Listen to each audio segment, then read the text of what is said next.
November 26th, 1864. Thanksgiving morning in Millbrook, Massachusetts. The smell of roasting turkey and cinnamon filled the crisp autumn air, but beneath the warmth of family gatherings, something far darker was brewing. In the grand kitchen of the Ashford estate, a woman named Clara moved with deadly precision, her hands steady as she prepared what would become the most infamous Thanksgiving feast in New England history. For 15 years, she had served the Ashford family with quiet obedience, watching, learning, remembering every cruelty they inflicted on those they considered beneath them. But this morning, Clara wasn't just cooking dinner. She was serving justice, one carefully poisoned dish at a time. Before we continue with this story, drop a comment telling us where you're from and what time it is over there. And don't forget to subscribe to the channel.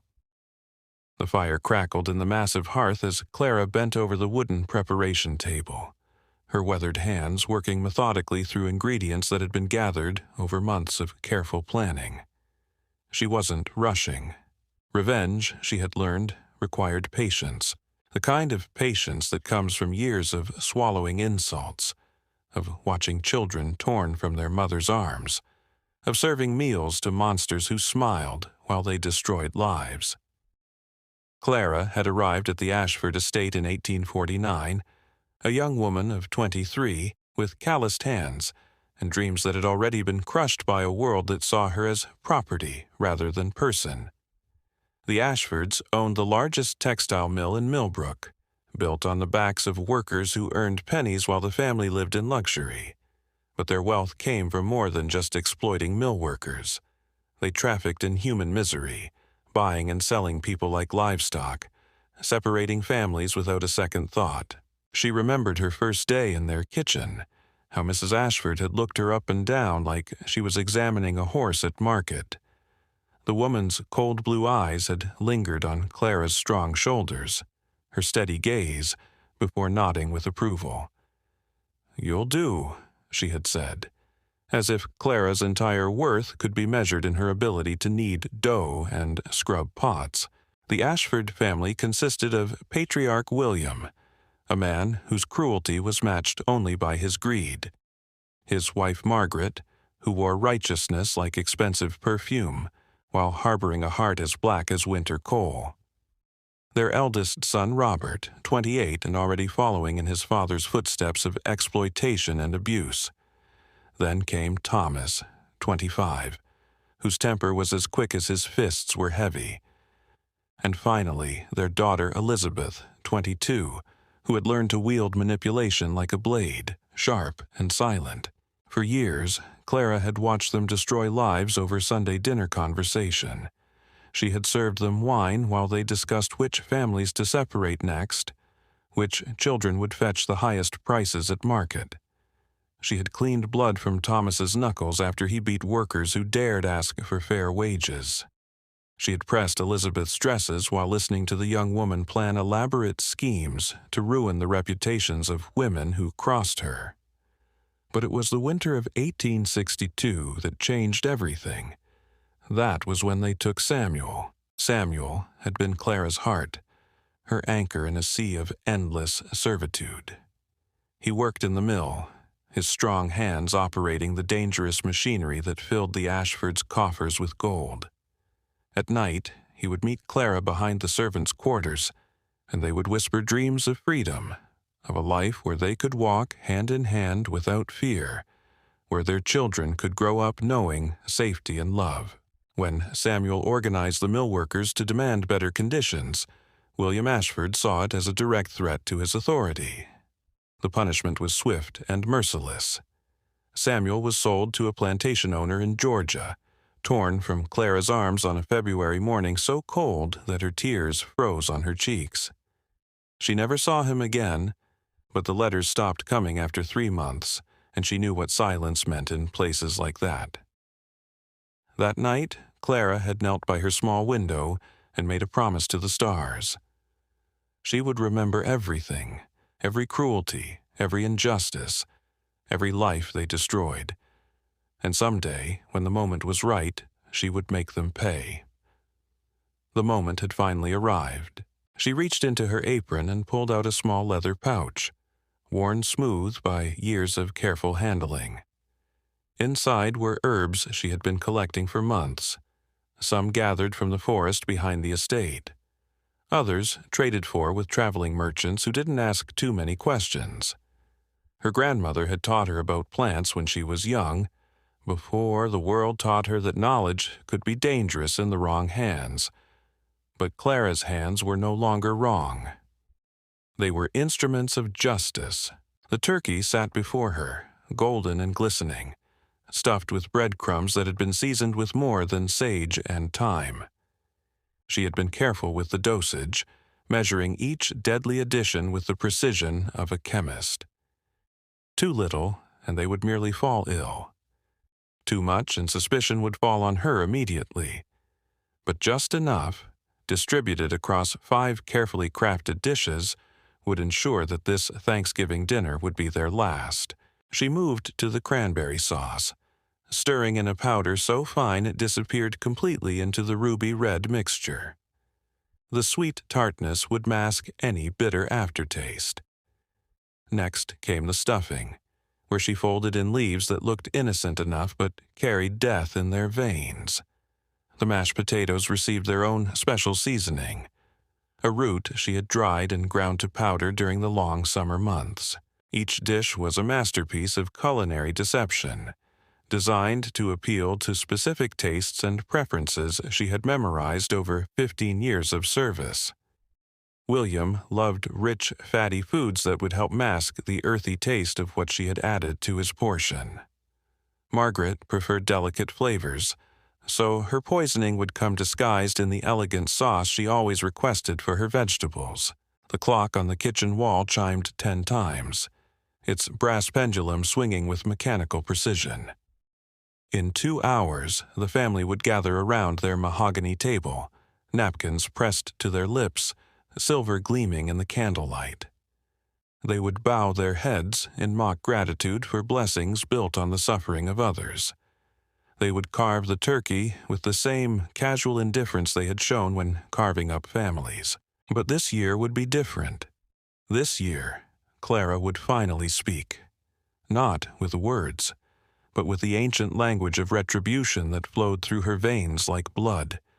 She had spent years perfecting her knowledge of plants and their properties, learning which combinations would bring peaceful sleep and which would bring agonizing awareness of approaching death. As she worked, Clara thought about all the others who had passed through these halls, the countless souls who had been broken by the Ashford family's greed.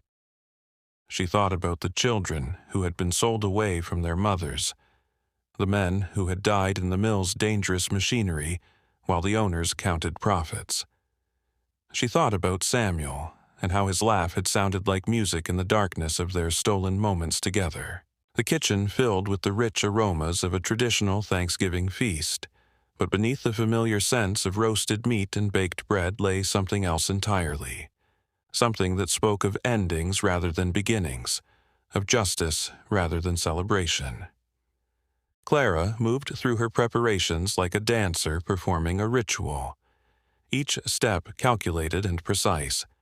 She paused at the window, looking out at the bare trees that lined the estate's grounds. Soon, those branches would witness something unprecedented in their long lives. They would watch as the natural order finally asserted itself, as the powerful learned what it meant to be powerless, as the ones who had shown no mercy discovered how it felt to receive none in return. The afternoon sun cast long shadows across the estate's marble floors as Clara made her final preparations. She arranged the dining room with meticulous care, each piece of china positioned exactly where it had been for countless family gatherings. The crystal glasses caught the light from the chandelier, sparkling like tears frozen in time. But today, these elegant place settings would serve a purpose far different from mere hospitality. Clara had studied each family member's habits with the dedication of a scholar. William always took his seat at the head of the table first, his heavy frame settling into the carved oak chair like a king claiming his throne. He would reach immediately for the bread, tearing it apart with thick fingers that had signed so many documents of human misery. Margaret would glide in next, her silk dress rustling as she inspected the table setting with critical eyes, searching for any imperfection that would give her reason to strike. The children would follow, Robert already loosening his collar in anticipation of gluttony, Thomas cracking his knuckles in that nervous habit that preceded his violent outbursts, Elizabeth smoothing her skirts while calculating which servant she might torment after dinner. Each of them would receive exactly what they had earned. Clara returned to the kitchen, where the feast waited like an altar of reckoning. The turkey gleamed under its glaze, hiding secrets within its golden skin. The side dishes sat in their serving bowls, innocent and inviting, each one a carefully crafted lie. She had learned deception from masters of the art, watching the Ashfords smile while they destroyed lives, listening to them speak of Christian charity while counting profits from human suffering. The clock struck 11, and Clara heard footsteps on the floor above. The family was stirring, preparing for their traditional Thanksgiving gathering.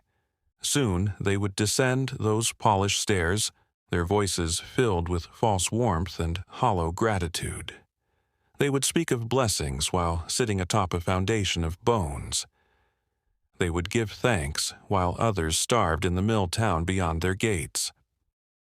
She thought of the workers' children she had seen through the kitchen window, their faces gaunt with hunger, their clothes threadbare against the November cold.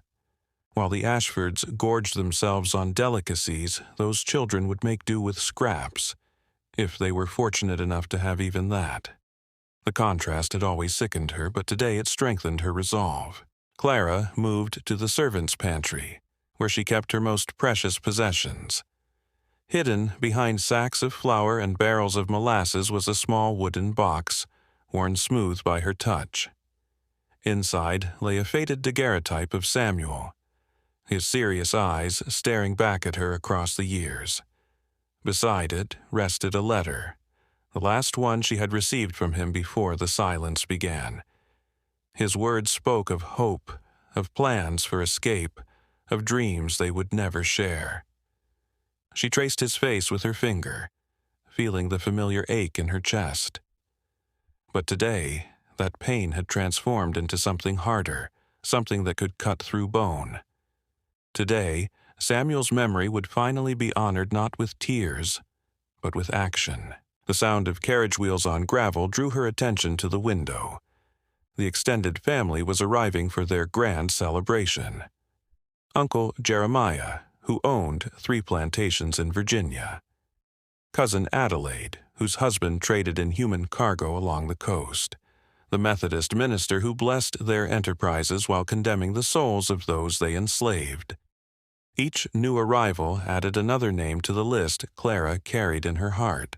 She had prepared for this possibility, crafting extra portions with the same careful attention she had given to the family's meals. If they wanted to celebrate together, they could die together. The symmetry of it pleased her in a way that surprised her with its coldness.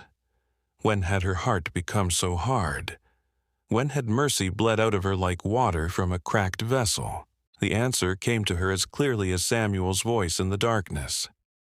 It had happened slowly, drop by drop, with every casual cruelty she had witnessed, every plea for compassion that had fallen on deaf ears, every time she had been forced to smile while her soul screamed. They had made her into this instrument of vengeance through their own actions, shaped her with their cruelty, until she became exactly what they deserved. Clara straightened her apron and checked her reflection in the polished copper pot. Her face looked calm, almost serene. No one would suspect the quiet kitchen maid of harboring such deadly intentions. That invisibility had always been her curse, but today it would be her greatest weapon.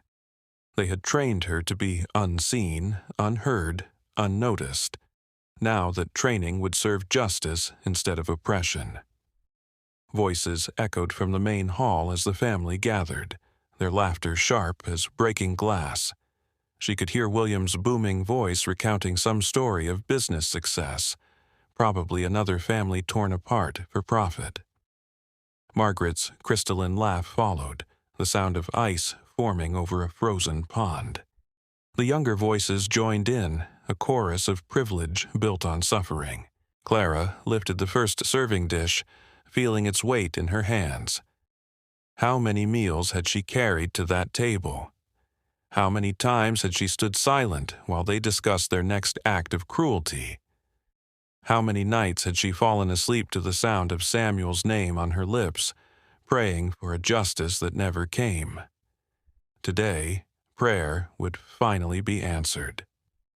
She pushed through the swinging door that separated the kitchen from the dining room, entering a world of crystal and candlelight where monsters dressed as gentlemen waited to be fed.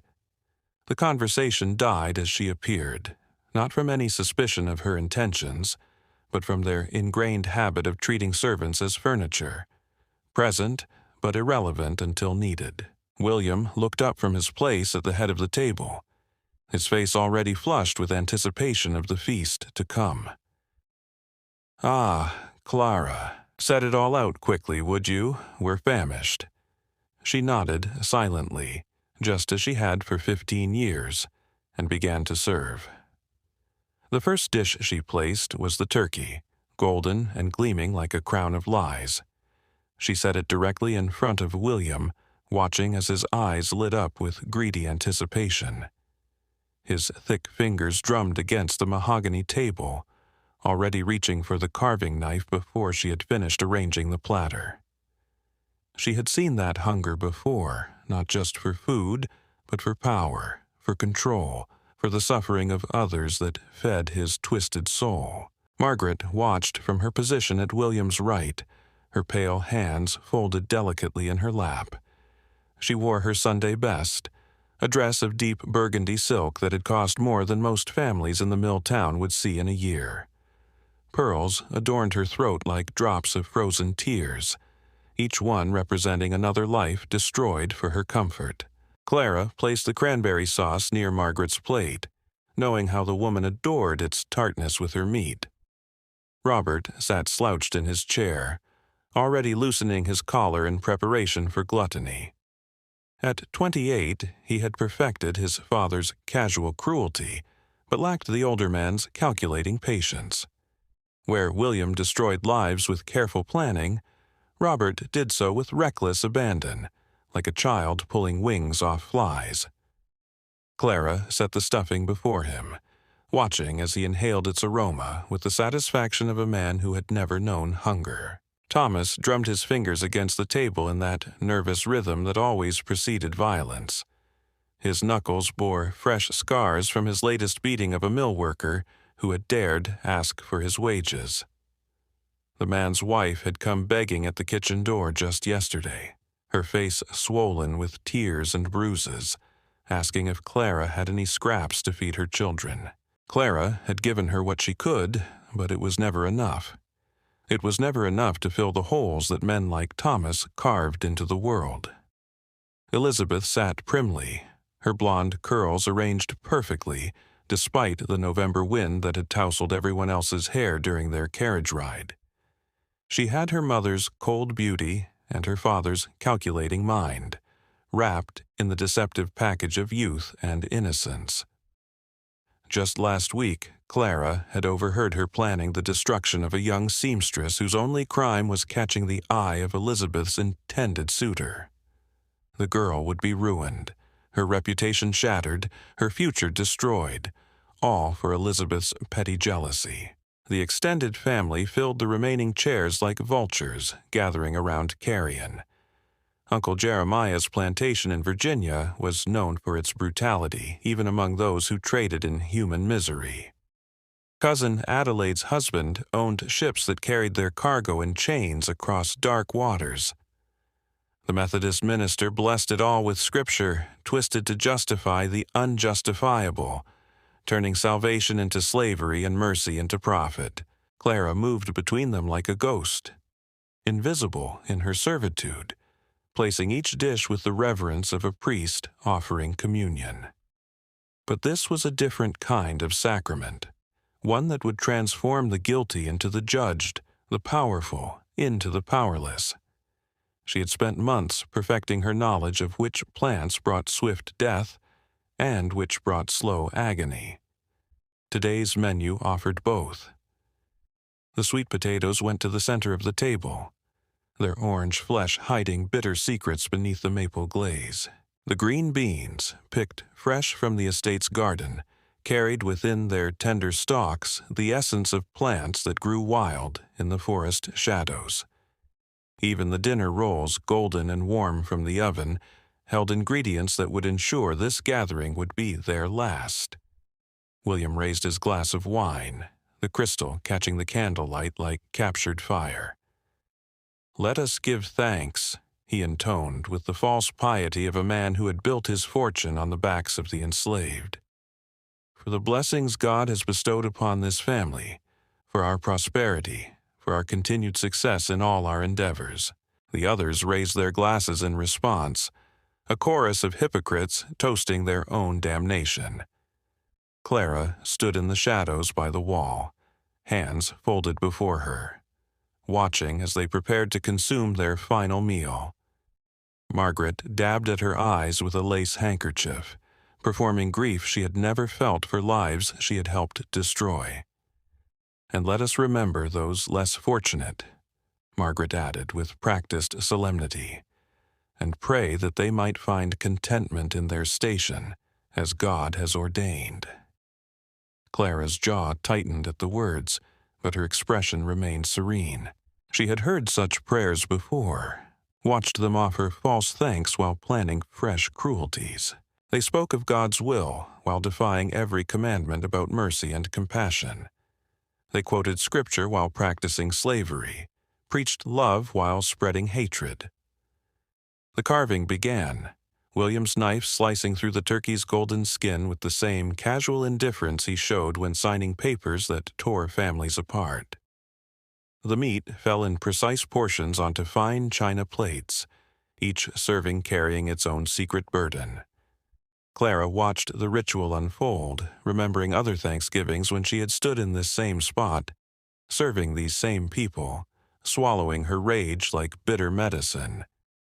But this year, the medicine would flow in the opposite direction. Robert was the first to taste the stuffing, shoving a large forkful into his mouth with the manners of a pig at trough. He chewed thoughtfully, nodding his approval. "Clara has outdone herself this year," he declared through a mouthful of food. "This is exceptional." The compliment should have brought satisfaction, but Clara felt only the cold satisfaction of a hunter watching prey step into a carefully laid trap. She had indeed outdone herself, though not in the way Robert imagined. Every herb had been measured with precision, every toxic element balanced against the others to ensure the desired effect. Thomas reached for the cranberry sauce, spooning generous amounts onto his plate. The ruby red mixture gleamed like blood in the candlelight, appropriate for a man whose hands were stained with so much of it. He had beaten 3 workers just this week, their only crime being too slow to satisfy his impossible demands. One had died from his injuries, leaving behind a wife and 2 small children who would now face winter without protection. Elizabeth delicately sampled the sweet potatoes, her small white teeth biting into flesh that would soon bite back. She had destroyed the seamstress just yesterday, spreading rumors that would ensure the girl never worked in decent society again. The young woman had fled town in shame, carrying nothing but the clothes on her back and the weight of false accusations. Margaret lifted a spoonful of the green beans to her lips, chewing slowly as she had been taught by finishing school instructors who believed proper ladies should savor their food. She had savored cruelty the same way, drawing out the suffering of others with the patience of a cat playing with wounded prey. Just last month, she had ordered the separation of a mother and infant, selling the baby to pay for a new set of china. Uncle Jeremiah praised the dinner rolls, their golden crust concealing ingredients that would soon reveal their true nature. His plantation was known throughout Virginia for its creative punishments, tortures designed to break spirits without damaging valuable property. He had perfected the art of human suffering, turning pain into profit with the efficiency of a businessman. The conversation flowed around the table like poison in veins. Casual discussions of human misery, punctuated by laughter and the clink of silver against china. They spoke of upcoming auctions where families would be divided, of new methods for increasing productivity through fear, of political connections that would protect their interests against growing opposition to their way of life. Clara listened to it all, memorizing every word as she had memorized every cruelty over the years.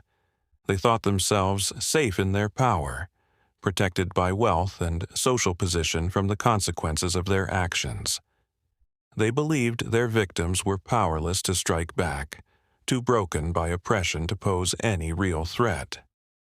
They were about to learn how wrong they could be. The first sign came 20 minutes into the meal, when Uncle Jeremiah's fork clattered to his plate. His face had gone pale, beads of sweat forming on his forehead despite the cool November air. He pressed a hand to his stomach, his breathing becoming shallow and rapid. "I feel rather unwell," he murmured, his voice tight with sudden pain. Margaret looked across the table with mild concern, but her attention was quickly diverted by her own discomfort. The green beans she had praised were making themselves known in ways that transcended simple digestion. A burning sensation spread through her chest, and her elegant composure began to crack like ice under pressure. Thomas tried to stand, perhaps to fetch a doctor, but his legs betrayed him. The cranberry sauce had done its work with ruthless efficiency, and he collapsed back into his chair with a grunt of surprise. His usual bluster faded as he realized something was terribly wrong, his face cycling through confusion, fear, and finally understanding. Robert's mouth worked soundlessly as he tried to speak, but the stuffing had stolen his voice along with his strength. His eyes, once filled with cruel amusement, now held only terror, as he felt his body rebel against his commands. The fork fell from his nerveless fingers, clattering against his plate like a death knell. Elizabeth's delicate features contorted as waves of agony washed over her. The sweet potatoes she had consumed so daintily were revealing their bitter truth, and her finishing school poise crumbled beneath the weight of genuine suffering. She clawed at her throat, gasping for air that seemed to grow thinner with each desperate breath. William, the patriarch who had orchestrated so much misery, found himself powerless for the first time in his adult life. The turkey he had carved with such satisfaction was carving him from the inside, each bite a small death that built towards something larger and more permanent. He looked toward Clara, his eyes wide with dawning comprehension. "You," he whispered, the word barely audible through lips that no longer obeyed his will. Clara stepped forward from the shadows, her face serene as a Madonna's, her hands still folded before her in perfect servitude. She had waited 15 years for this moment, through countless humiliations and endless nights of grief. She had served them faithfully, learned their habits, studied their weaknesses, and prepared for this day when justice would finally be served alongside the evening meal. "Yes, Master William," she said softly, her voice carrying the same respectful tone she had used for decades. "I have prepared your Thanksgiving dinner exactly as you deserve." Clara stood motionless as the dining room filled with the sounds of reckoning. The crystal glasses lay shattered where they had fallen, the fine china cracked beneath the weight of truth finally served. The Ashford family's last Thanksgiving had become their final judgment, delivered not by courts that had never known justice, but by hands that had kneaded their bread and stirred their soup for 15 years. The woman who had been invisible for so long finally stepped into the light, her apron still clean, her conscience finally clear. She had served the guilty their last supper, seasoned with the bitter herbs of memory and sweetened with the promise of Samuel's rest. In the silence that followed, only the November wind spoke, whispering through bare branches that had witnessed the end of a dynasty built on bones. Some stories call it murder, others call it justice. But Clara knew what it truly was. It was remembrance made flesh, patience rewarded, and proof that even the quietest servant can carry the loudest truth. On that cold Thanksgiving night in 1864, the cook had finally spoken, and her words would echo through every kitchen where the oppressed still remember, still wait, and still sharpen their knives in the shadows of history.